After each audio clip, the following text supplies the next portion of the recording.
So check this out.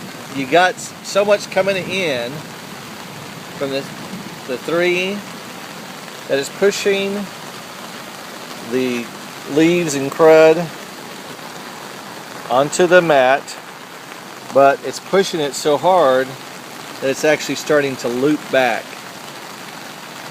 So you got a circular motion going on. See how that's looping back? So that tells you the volume that's happening. Because all this, when I was showing you earlier, was pretty firm as a mat. But look how it's all breaking up now. It's starting to loop back.